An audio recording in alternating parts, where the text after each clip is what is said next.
Pemirsa, satu demi satu industri retail undur diri. Sejak pandemi COVID-19 melanda Indonesia, Asosiasi Pengusaha Retail Indonesia menyebut ada 1.200 retail tutup. Apa yang terjadi dengan industri retail? Dan berikut cuplikan The Indonesia Economic Club Senjakala Hypermarket.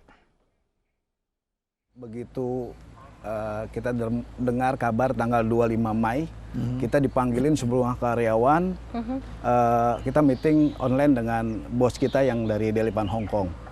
Nah, pada saat itu memang kita nggak tahu, pikir kita adalah pengen mengucapkan selamat Hari Raya Idul Fitri, habis Lebaran, silaturahmi. Ternyata ini luar biasa. Pada saat bos kita dari Delipan Hong Kong mengatakan bahwa Giant akan selesai di Indonesia. Semua pada belum mudeng gitu kan, belum paham. Maksudnya selesai gimana gitu kan. Telah ditransit, dijelaskan oleh teman-teman bahwa Giant akan selesai di Indonesia dan semua toko akan tutup.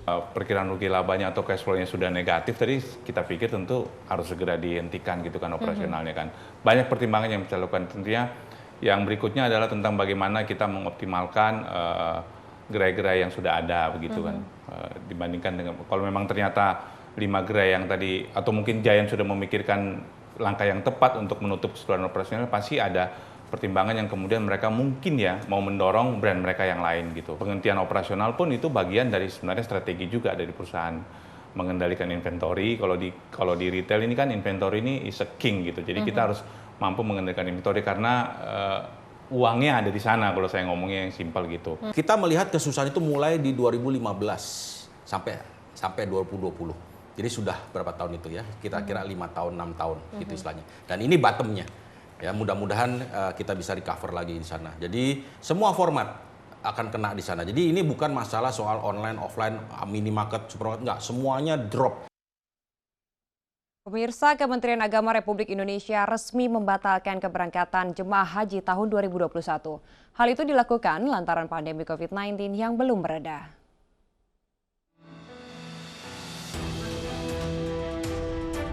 Pembatalan keberangkatan jemaah haji tahun 2021 merupakan kali kedua setelah sebelumnya pada tahun 2020 karena pandemi COVID-19.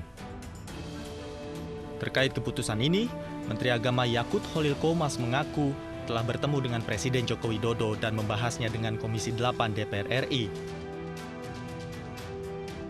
Keputusan Menteri Agama tentang pembatalan keberangkatan jemaah haji pada penyelenggaraan ibadah haji tahun 1442 Hijriah atau 2021 Masehi. Kesatu, menetapkan pembatalan keberangkatan jemaah haji. Selain berdiskusi dengan sejumlah tokoh, Kementerian Agama juga telah meminta masukan dari kelompok bimbingan haji dan pengurus ibadah haji. Hasilnya, seluruh pihak menghormati keputusan pemerintah terkait pembatalan keberangkatan jemaah haji tahun 1442 Hijriah atau tahun 2021 Masehi. Tadi malam juga Kementerian Agama mengundang Majelis Ulama Indonesia untuk membicarakan sebelum Kementerian Agama memutuskan. Tadi juga disampaikan bahwa dalam konferensi pers bersama, bahwa dengan pertimbangan yang sudah cukup matang, akhirnya Kementerian Agama membatalkan. Pemerintah Indonesia terus berupaya agar Kerajaan Arab Saudi mengizinkan jemaah asal Indonesia untuk ibadah haji pada tahun depan. Dari Jakarta, Tim Liputan iNews melaporkan.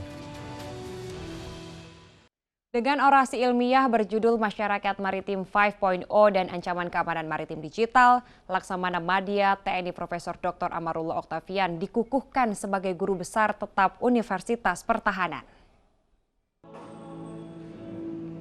Pengukuhan guru besar tetap dalam ilmu pertahanan bidang sosiologi dengan gelar Profesor bagi Laksamana Madya TNI Dr. Amarullah Oktavian dilakukan melalui sidang senat terbuka di Universitas Pertahanan Bogor Kamis pagi. Rektor Universitas Pertahanan ini menyampaikan orasi ilmiah yang berjudul Masyarakat Maritim 5.0 dan Ancaman Keamanan Digital yang membahas konstruksi masyarakat maritim masa depan. Gelar profesor merupakan pencapaian jabatan akademik tertinggi dan juga mendorong para dosen meningkatkan kapasitas intelektual dalam ilmu pertahanan Indonesia.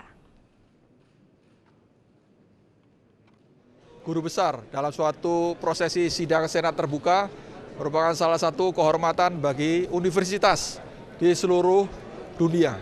Tidak hanya di Indonesia, tapi juga di seluruh dunia.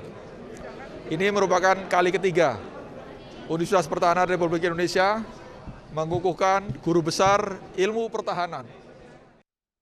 Pemirsa, MNC Bank resmi mendapatkan izin digital onboarding dari Otoritas Jasa Keuangan atau OJK. Dengan izin ini, nasabah dapat membuka rekening simpanan secara online atau digital. Layanan perbankan digital ini diusung dengan nama Motion Banking. MNC Bank terus menunjukkan keseriusannya dalam menjadikan aplikasi Motion Banking berevolusi menjadi sebuah aplikasi terbaik bagi nasabah. Salah satunya dengan merekrut Teddy T, talenta yang tidak diragukan lagi di era digital. Teddy berhasil mendirikan vintage payment gateway pertama yang melantai di Bursa Efek Indonesia. Teddy optimis Motion Banking jadi aplikasi tercanggih pilihan masyarakat yang mudah, nyaman digunakan dimanapun dan kapanpun. Motion Digital ini memang sudah inisiatif teman-teman di IT juga udah sejak lama. Saya juga intinya akan membantu untuk mengincubate lebih besar lagi, ya, lebih lengkap lagi, lebih gampang lagi gitu untuk semua user kami bisa mendaftar dan juga menggunakan Motion Digital tersebut. Motion Banking juga akan terus meningkatkan layanan untuk mengaktifkan fungsi e-money, e-wallet, transfer digital, poin loyalitas, kris, dan layanan perbankan inovatif lainnya. Tim Liputan iNews melaporkan.